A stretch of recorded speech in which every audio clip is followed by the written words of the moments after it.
Hey, girl. How you doing? I'm doing good. What do we say? The stars always align, right? Yeah. What do you think this sculpture is going to do for people when they see it? The feeling that, that there's people out there that understand. Yeah, they're not alone. They're not alone. Yep. I hope I was able to give them that. Oh, I have no doubt you did. No doubt at all. You talked me into doing this, so... I think you've kind of come and gone a few times off that track. Like, do I really want to do this? Yes, I have.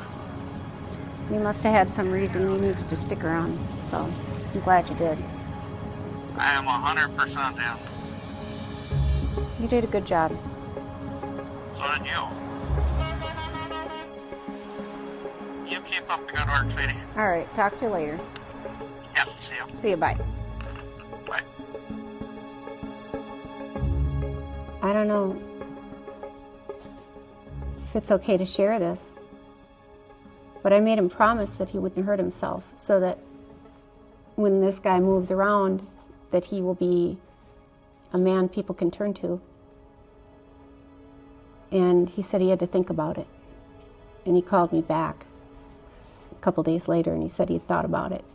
And he said he was willing to step forward and to be that man.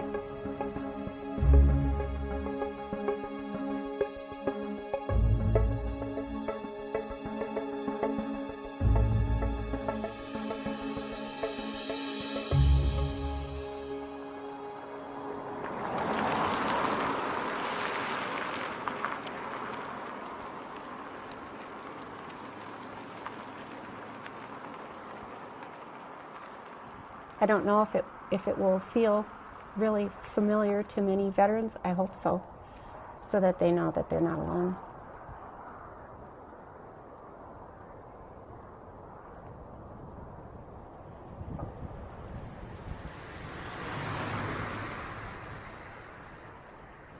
I'm hoping that this will sort of be a bridge to that place, because people don't know what to say. In between initial thought and spoken word, the artist discovers her muse, her voice. And that's where art comes in, is that it fills in places where words just don't live. Anita Miller's voice suggests a hint of humanity. Oh my gosh, my knees are not happy. Served with a hefty dose of humility. You know, I'm a painter. I'm familiar with paint, so sculpture is kind of new for me. The Colorado transplant, one-time Ohioan and hypnotherapist by trade, has never done this. A sculpture this big, this bold. Oh, it just moves right down into the pec. More trial by whim than trial by error. I wanted to see your hands. Let's see this one.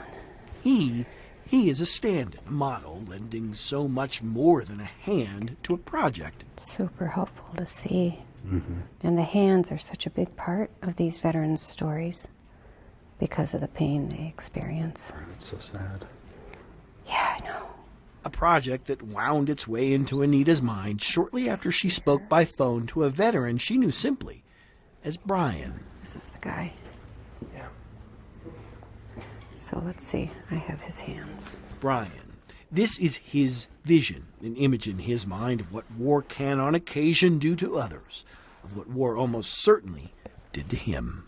This image is an image that he shared with me, that he wanted people to understand a little bit about what it feels like. What it feels like. She sensed it from the first moment of their first conversation. The day I called him, he said, was the day he was going to end it.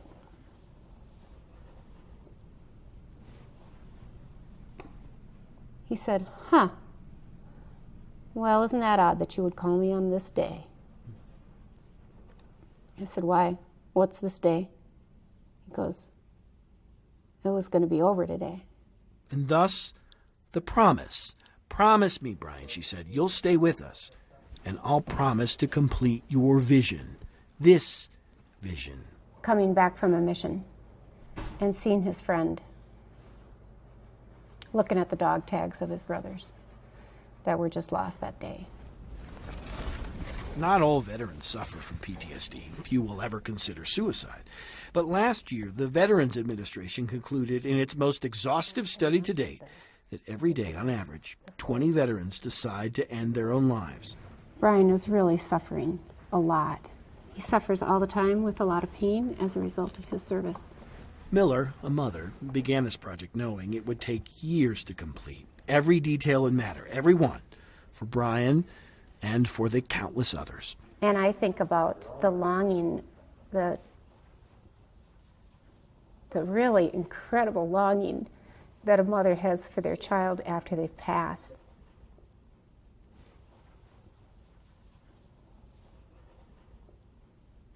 It's not something I can work on all day long every day. You know, I've got to take a break.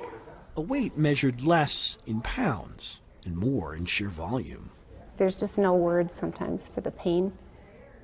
There's like nothing to say sometimes. So maybe this will speak. Where words fail, for Anita, it just might feel like an artistic case of deja vu.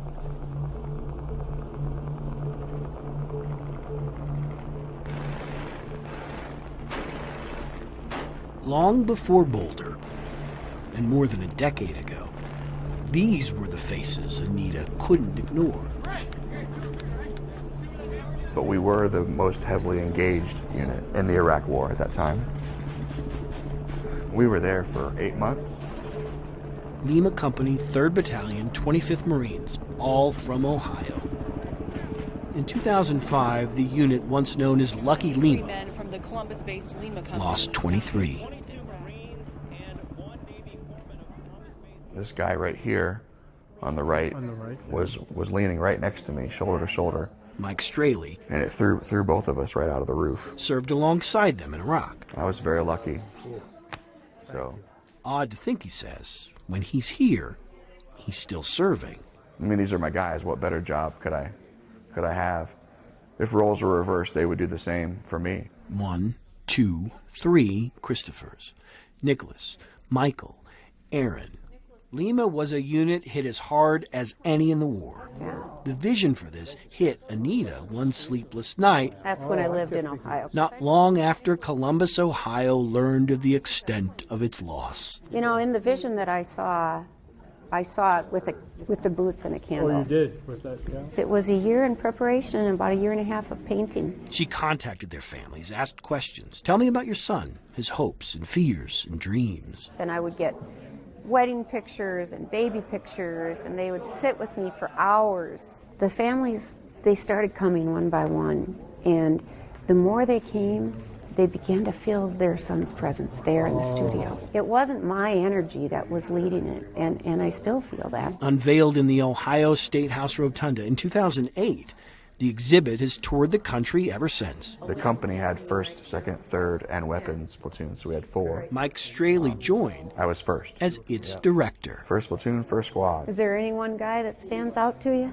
Anita giving me an opportunity to further serve with my guys is something that I'll never be able to thank her for, in words or otherwise. From getting to know her, she was basically called to do this. Called to do this. Mike says in each life-sized painting, he sees things Anita never could have known. And that's exactly how she painted him smoking. Take Staff Sergeant Anthony Goodwin. She didn't have any pictures of him smoking at all.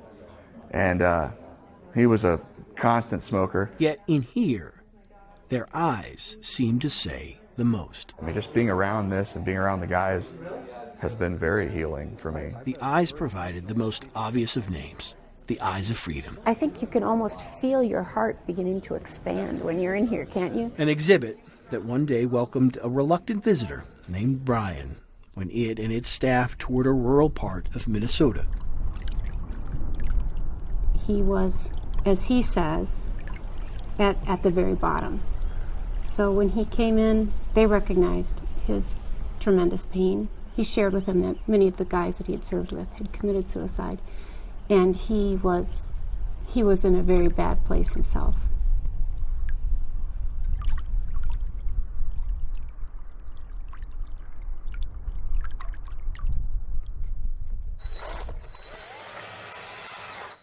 It's almost like there's a poison inside of you that you cannot get rid of.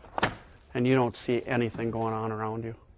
You get very, very narrow vision. I didn't see the change in myself. Everybody else did.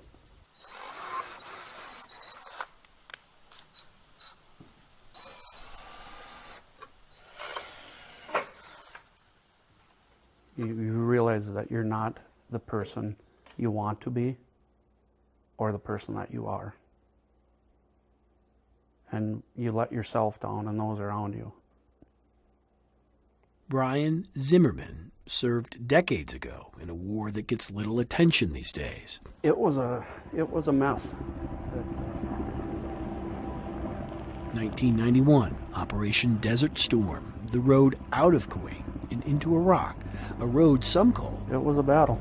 the highway of death, a lopsided and violent victory for the U.S. military.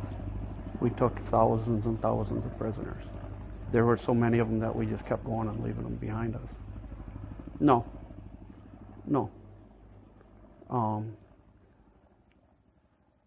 Nothing really kicked in for a long time.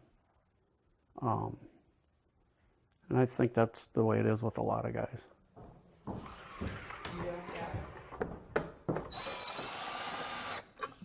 It's been a slow creep through all the years, but it really started to progress, I would say, about 5 years ago. Brian, the owner of a family-run window blinds company, noticed it first in some of his fellow veterans, then reluctantly in himself. I still lose sleep every night. I still have horrible dreams, but I'm dealing with them different now. The day he walked into the Eyes of Freedom, Mike Straley, the exhibit's director, saw pain You struggle. in the eyes of Brian.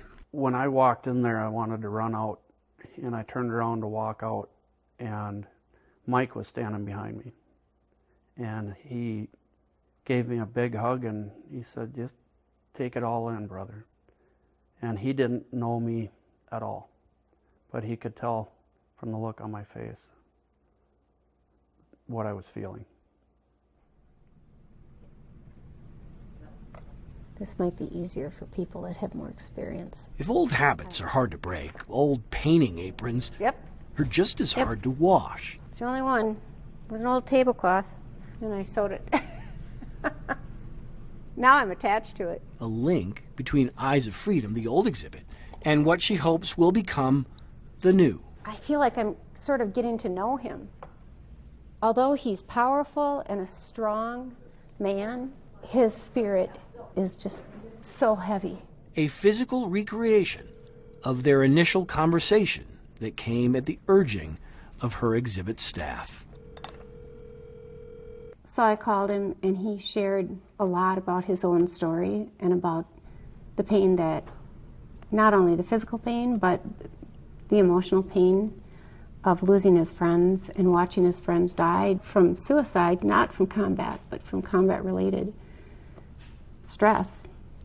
He said he felt that this pose would help his fellow veterans to know that they're not alone. So Brian is the inspiration. This is his story.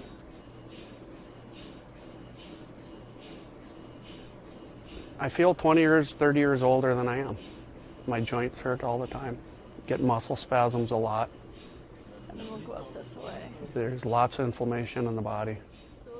And there's some days I can't even hardly get out of bed. I got to roll out of bed. So they're just trying to figure out what it is. Just multiple points in the body with swelling and pain and stiffness. Sometimes he's unable to sleep due to the pain.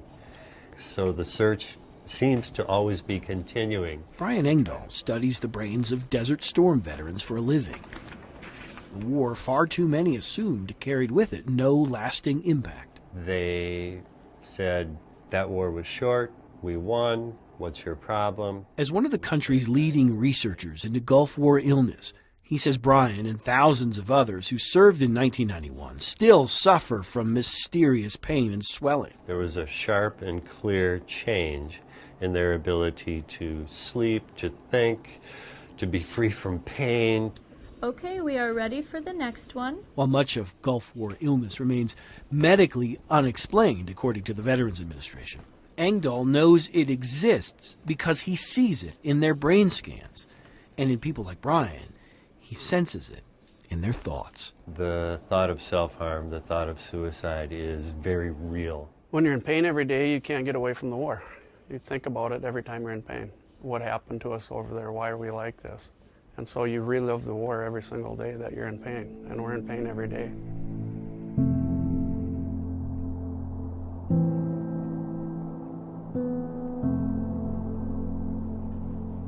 My role is to make visible the invisible.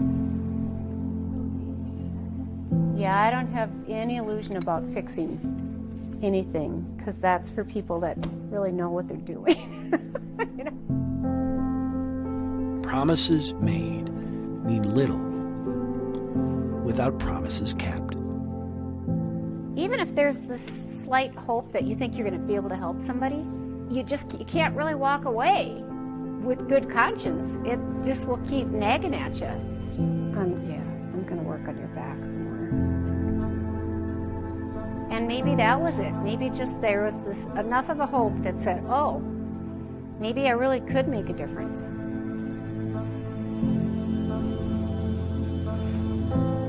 I'd like to think that somebody else would come along, and I guess that's always the hope, right?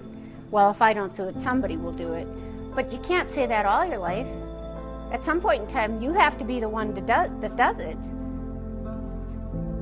I think. Anita's amazing. Her art heals. There's no two ways about it. It's a blessing and an honor that Anita asked me to do this, but it's also very scary. I don't want to lose anybody else. I'm tired of it. Tired of hearing the next one down. I just knew how bad I felt inside. And that's all changed. And I can get the conversation started. You know, we can put this out there and I can get the conversation started. Hold the door open for that to happen. And then I think the part that I understand now much more is that I have to then let go and let it be. It is a sculpture. I could work on this the rest of my life and never think it's done. A sculpture Brian has yet to see. Yeah, I'm kind of nervous.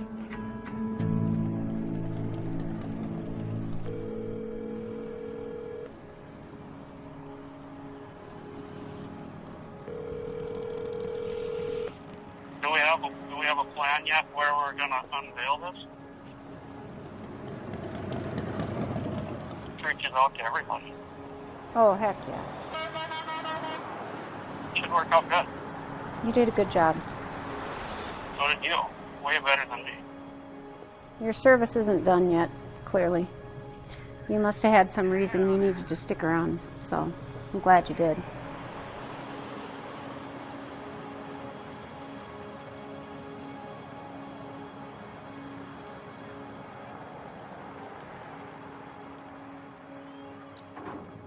Do you still debate that, or are you done debating that question? I am 100% down. Yeah. Yeah. Brian Zimmerman deliberately chose to wait until this day. The more people we can help, the better off. And I know that. Lewiston made sense, as it too had recently struggled with veteran suicide.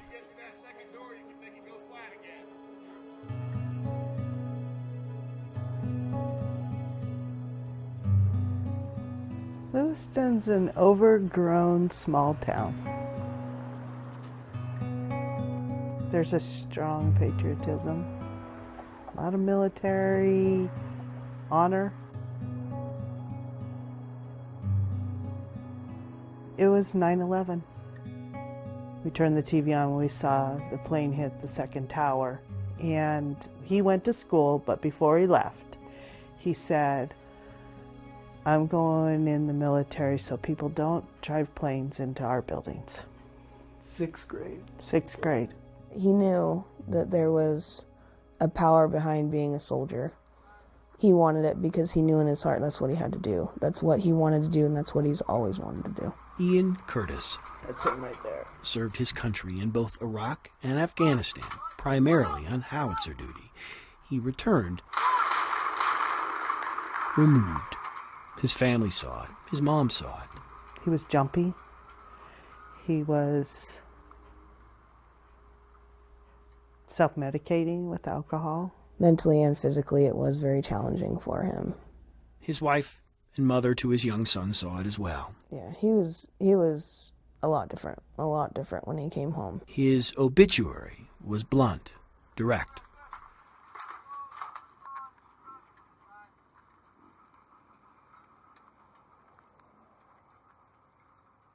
That was important to me, to let's be real about this, people. Let's just be real. This is suicide. This has to do with what happens to our young men and women in some really awful situations. Being in the home when it happened, having flashbacks and stuff that I have all the time, bad dreams. It's not easy, but I just got to learn to cope with it because I have a son that can't see me like that. It's time that we all step up and start helping each other, because if we don't do it, nobody else is going to do it. Every week, I'm talking probably at least once, twice a day with veterans that I don't know. I feel like I need to help them. I've been in their shoes. The low points are when you don't want to live anymore, and everybody around you knows it, but nobody wants to think it. For Brian, there's just one more thing to do. I have no idea what to expect. His is an evolution. It's almost as if it's the evolution of healing. An evolution that started 2 years ago, with Brian unwilling to even discuss just how far he had fallen. No.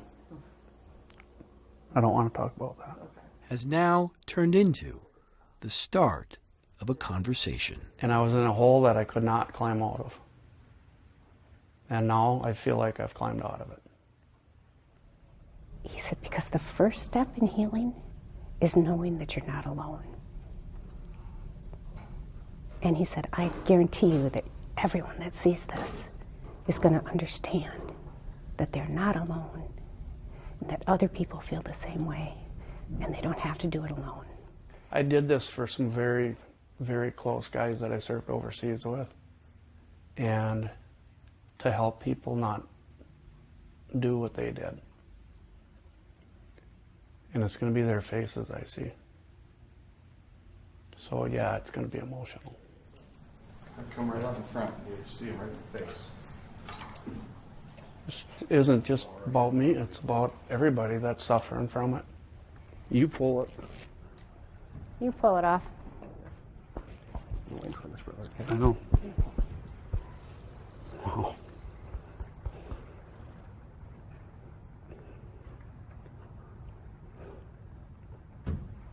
You hit it. Better than I thought you could. Really? Yeah. I love it. Good. I really do. I gotta show you something. This is the first one of us out of my unit that killed themselves. Is that your friend? It's one of the best friends of my life. It looks like him. Yep.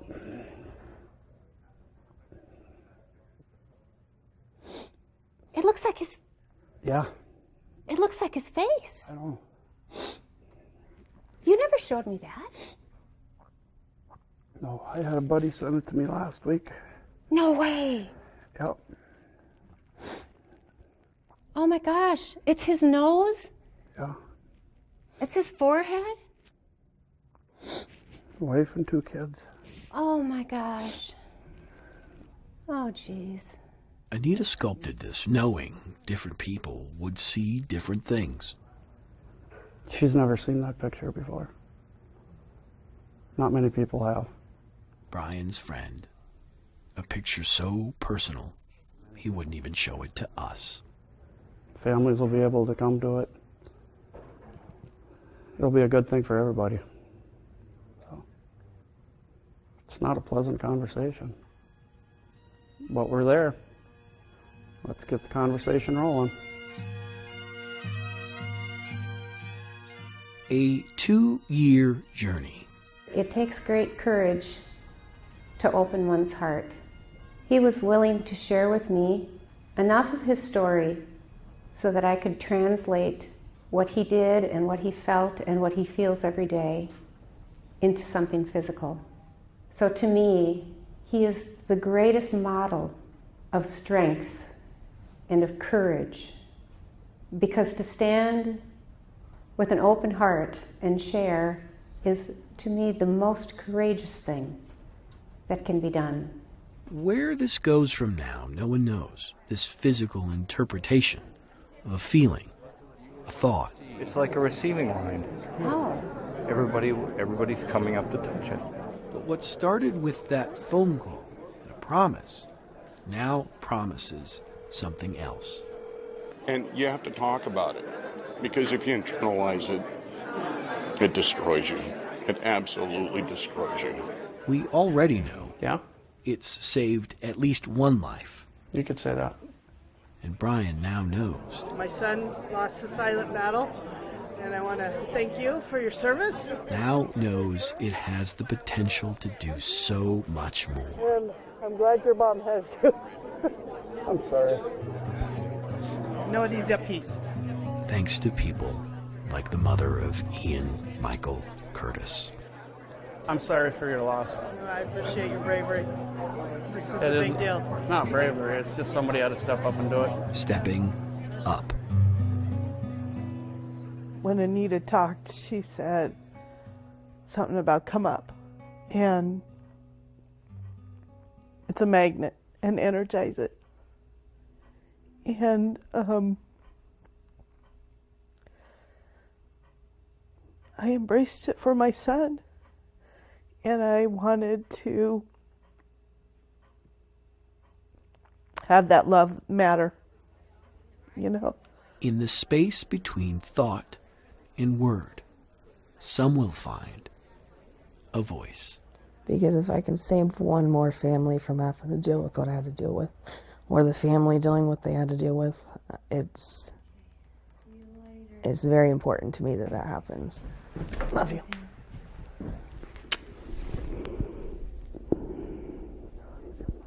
Love you too. You're strong. That's right. Don't let it stir up too much, okay? Deep breaths.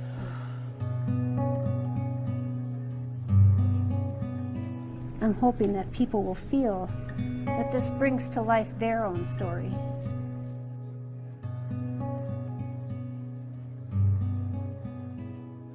Everybody knows there's something going on, but don't know what it is. And it's easier to ignore it than to face it. It's all not for nothing, you know? Let this matter and take it forward.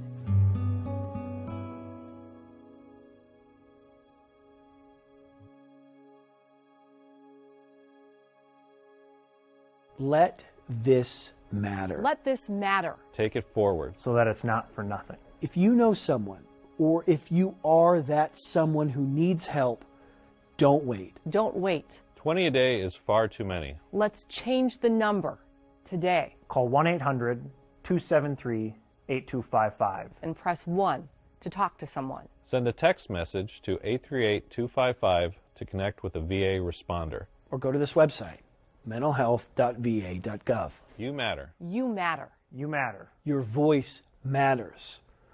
So let this matter.